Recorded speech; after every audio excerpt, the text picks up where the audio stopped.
ఓం నమో నారాయణాయ నమశివాయ. మహాభారతుల ఆది పర్వం, అందులో 202వ అధ్యాయం అండి. పాండవులకు అర్ధరాజ్యం ఇమ్మని చెప్పేసి భీష్ముడు దుర్యోధనుడు చెప్పుటాంట. సో ఆల్రెడీ పాండవుల దగ్గరికి మేబీ భీష్ముడు ద్రోణుడు మొదలైన వారిని రప్పించి ధృతరాష్ట్రుడు వారితో మంత్రాంగం చేశాడు అన్నారు కదా. మేబీ దానికి కంటిన్యూషన్ అన్నట్టు. సరే, భీష్ముడు చెప్పాడు, పాండవులతో యుద్ధం చేయటం నాకు ఏ విధంగా ఇష్టం లేదు. నాకు ధృతరాష్ట్రుడు ఎంతో, పాండురాజు నిస్సంశయంగా అంతే. ధృతరాష్ట్ర, గాంధారీ పుత్రులు, కుంతీ పుత్రులు నాకు నీకు సమానమైన వారు. వారు నాకెట్లు రక్షింపతగిన వారు నీకు అట్లే. రాజా, నీకు నాకు పాండవుల రక్షణం అవశ్య కర్తవ్యం. దుర్యోధనునికి మిగిలిన కురురాజులకు వారి రక్షణ ముఖ్యం. పాండవులతో యుద్ధం నాకు ఇష్టం లేదు. వారికి అర్ధరాజ్యం ఇవ్వాలి, సంధి చేసుకోవాలి. ఈ రాజ్యం వారి తాత తండ్రులకు కూడా చెందిందే. దుర్యోధన, ఈ రాజ్యాన్ని నీవు నీ తండ్రిదని భావించావు. అట్లే వారు తమ తండ్రిదని తలంచారు. కీర్తి నొందిన పాండవులు ఈ రాజ్యాన్ని పొందలేనప్పుడు భరత సంతతికి చెందినటువంటి మీరైనా ఈ రాజ్యాన్ని పొందలేరు.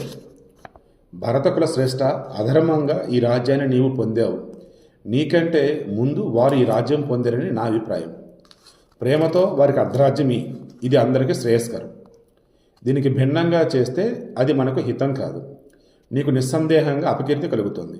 నీ కీర్తిని నీవే కాపాడుకో. కీర్తియే మానవులకు గొప్ప బలం. కీర్తి నశించడం అనే జీవితం నిష్ఫలం. మనుజుల కీర్తి నశించనంత వరకు వారు జీవించినట్లు భావించాలి. కీర్తి నశించిందా వారు చచ్చిన వారితో సమానం. కురుకులానికి తగిన ధర్మం ఆచరించు. నీ పూర్వకులకు తగిన పనులు చేయి. అదృష్టవశాత్తు పాండవులు, కుంతి బ్రతికి బయటపడ్డారు. వారి అదృష్టం వలనే పురోచనుడు కోరిక తీరకుండా నశించాడు. కుంతి, పాండవులు లక్క ఇంట్లో దగ్ధమైనారని నిన్న తర్వాత నేను ఏ ప్రాణిని ఈ లోకంలో కన్నెత్తి చూడలేదు. ఓకే, కుంతి, పాండవులు లక్క ఇంట్లో దగ్ధమైనారని విన్న తర్వాత నేను ఇక ఏ ప్రాణిని ఈ లోకంలో కన్నెత్తి చూడలేదు. జనులు ఈ పనిలో నిన్ను నిందించనంతగా పురోచనుడిని నిందించడం లేదు. ఓకే, సో ధృతరాష్ట్రుడిది ఈ పని అంటున్నారా బాబు, పురోచనుడు కూడా ఏమంటలేదు అంటున్నారు. కావున మహారాజా, పాండవులు జీవించి ఉండటము, వారి దర్శనము నీ పాపం తొలగిస్తుందని భావించు.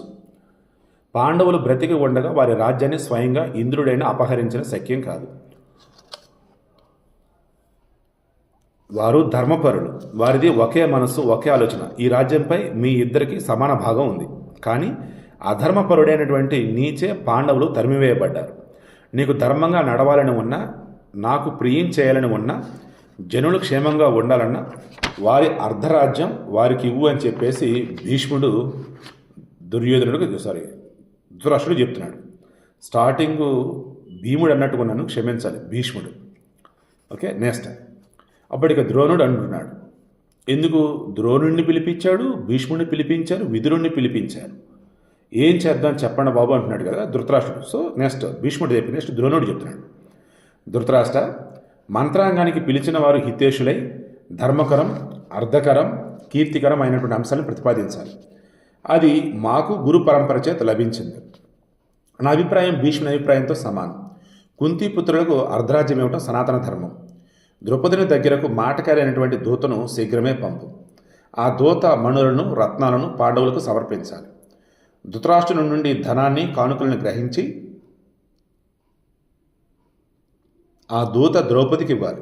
అతడు ద్రుపద, దృష్టజుమ్నుల ఎదుట మాటికి వారి బాంధవ్యాన్ని ధృతరాష్ట్ర, దుర్యోధనుడు తమ వృద్ధిగా భావించారని, వారి విషయంలో ప్రసన్నతతో ఉన్నారని తెలపాలి. అతడు కుంతిపుత్రులను, మాతృపుత్రులను ఓరడిస్తూ ఉచితమైన, ప్రియమైన ప్రసంగాలు చేయాలి. మీ ఆజ్ఞగా ద్రౌపదికి సువర్ణాభరణాలు, సుందరాభరణాలు అందించాలి. భారతకుల శ్రేష్ఠుడా, ద్రౌపదిని కుమారులకు, పాండవులకు, కుంతికి ఉపయోగించే ఆభరణాలు విడివిడిగా పంపాలి. ఈ విధంగా కానుకలు ఇచ్చి పాండవులను, ద్రౌపదిని ఓరడించి పాండవుల హస్తినాపుర గమనాన్ని ఆ దూత ప్రస్తావించాలి. ద్రౌపదిని ఆజ్ఞతో పాండవుల రాక నిశ్చయమైనటువంటి పిమ్మట పెద్ద సేనతో దుశ్శాసన, వికర్ణలను, పాండవులను తీసుకుని వచ్చుటకు పంపాలి.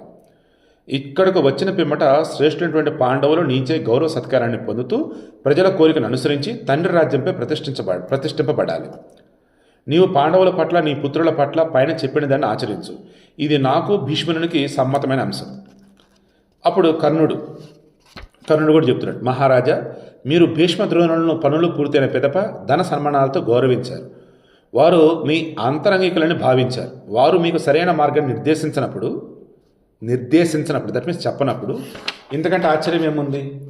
దుష్ట సంకల్పంతో, దోష హృదయంతో హితవును నమ్మబలికినటువంటి వారిని ఎలా విశ్వసించాలి?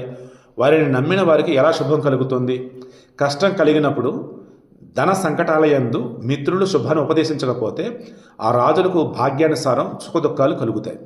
మానవుడు మూర్ఖుడైనా, బుద్ధిమంతుడైనా, బాలుడైనా, వృద్ధుడైనా సహాయకులు ఉన్నా లేకున్నా దైవయాగం వల్లనే అన్ని ప్రదేశాలను అన్నింటినీ పొందుతాడు. పూర్వకాలంలో అంబువీచుడు అనే ప్రసిద్ధి గల రాజు మగధ వంశీయుడు రాజ్య పరిపాలన చేశాడు. అతడు శ్వాసరోగ పీడితుడే, లంగ్స్ రిలేటెడ్ ప్రాబ్లం. ఇంద్రియ బలం లేక మంత్రుల ఆధీనంలో ఉండి కార్యాలను నడిపించాడు. అతని మంత్రి పేరు మహాకర్ణి. అతడే రాజై సైనిక బలాన్ని కూడదీసుకుని రాజును అవహేళన చేయసాగాడు. మహాకర్ణి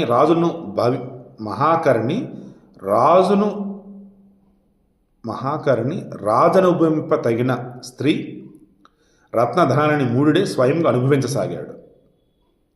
ఓకే, రాజు ఎవరినైతే అనుభవించాలో ఆ స్త్రీని మహాకర్ణి అంటే ఆ మంత్రి అనుభవిస్తూ ఉన్నాడు, ధనాలను కూడా. ఆ లోబి దుర్గుణాలు రోజు రోజుకు పెరిగాయి. సమస్త వస్తువులను అపహరించి రాజ్యాన్ని అపహరించుకోరాడు. శ్వాసరోగ పీడితుడిని అతని రాజ్యాన్ని ఇంద్రియ బలం లేని కారణంగా అపహరించాలని ప్రయత్నించినా ఆ మహాకర్ణి అపహరించలేకపోయాడు అనేది మనకు తెలిసింది. రాజు అదృష్టం చేత రక్షింపబడ్డాడు. భాగ్యం కంటే వేరు సహాయం లేదు. అదృష్టం నీదైతే రాజ్యం వృద్ధిని పొంది నీ అదుపులో ఉంటుంది. తారుమారైతే ప్రయత్నించిన నీ ఆధీనంలో ఉండదు. రాజా, మీరు మీ మాటలను విని మీ మంత్రుల మంచి చెడులను తెలుసుకోండి. దోషులను నిర్దోషులను వారి మాటలచే గుర్తించాలి. ఇక అప్పుడు ద్రోణుడు అంటున్నాడు, దుష్టుడా, నీవు ఎందుకు ఇట్లా మాట్లాడావో మాకు తెలుసు. పాండవుల మీద ద్వేషంతో ప్రేరితుడివై నా మాటలలో లేని దోషం కల్పించావు. కర్ణ, నేను నా తెలివిని ఉపయోగించి కౌరవుల వృద్ధిని కోరి హితం ఉపదేశించాను. ఇది నీవు తప్పని అనుకుంటే కౌరవులకు దేని వలన హితం కలుగుతుందో దానిని ఉపదేశించు అన్నాడు. నేను ఆలోచించి హితాన్ని చెప్పాను. దీనికి భిన్నంగా ఆచరిస్తే కౌరవులు శీఘ్రంగా నాశనం పొందుతారని నా నమ్మకం అని చెప్పేసి ద్రోణుడు చెప్తా ఉన్నాడు. అప్పుడు విదురుడు వచ్చాడు. రాజా, మిహి తైష్యుల కర్తవ్యం శ్రేయస్సును సందేహించక పలుకుటయే. మీరు విననిచో ఆ హితవాక్యాలకు విలువ ఎంత మాత్రం లేదు. సంతనపుత్రుడు భీష్ముడు నీకు ప్రియహిత వాక్యాలు చెప్పాడు, కానీ ఆ వచనాల్ని మీరు గ్రహించడం లేదు. ద్రోణుడు కూడా హితమే చెప్పాడు. రాజానందనుడు కర్ణుడు ఆ వాక్యాలు మీకు మేలు కలిగించవని భావించాడు. ఈ పురుష శ్రేష్ఠుల కంటే విచారణలో అధికులు మీ మేలు కోరేవారు ఎంత విచారించినా నాకు కనపడలేదు. వయసు, ప్రజ్ఞ, శాస్త్రాలలో వీరిద్దరూ ఒకరికొకరు తీసిపోరు. వీరు మీ మీద పాండుపుత్రుల మీద సమానమైన ప్రేమ కలవారని చెప్పాలి. ధర్మంలో, సత్యంలో వీరిద్దరూ దశరథ రాముని కంటే, గయుని కంటే అధికులు అనడంలో సంశయం లేదు. మీకు అనిష్టం కలిగించే మాటలు వీరెప్పుడు మీ ఎదుట పలుకలేదు. అదేవిధంగా నాకు తెలిసి మీకు వీరు అపకారం చేసిన గుర్తు కూడా లేదు. ఎవరు? ద్రోణుడు, భీష్ముడు. మీకు వారి విషయాన్ని అపరాధ చింత అవసరం లేదు. ఆ పురుష శ్రేష్ఠులు మీకు హితం చేసేవారు.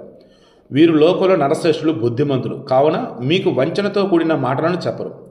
ధర్మం తెలిసిన వారు స్వార్థం కోసం ఏదో ఒక పక్షాన లాభం పొందాలని ఆలోచన చేయని వారు అని నా విశ్వాసం. సో ధర్మం తెలిసిన వారు స్వార్థం కోసం ఏదో ఒక పక్షాన లాభం పొందాలని ఆలోచన చేయని వారు వీరు అంత గొప్పవారు. కాబట్టి వారు చెప్పినది ఏదైతే ఉందో అదే నువ్వు నమ్ము అన్నట్టుగా విదురుడు ధృతరాష్ట్రునికి చెప్పాడు. మరి ధృతరాష్ట్రుడు ఏం చేశాడు? నెక్స్ట్ డిస్కస్ చేద్దాం.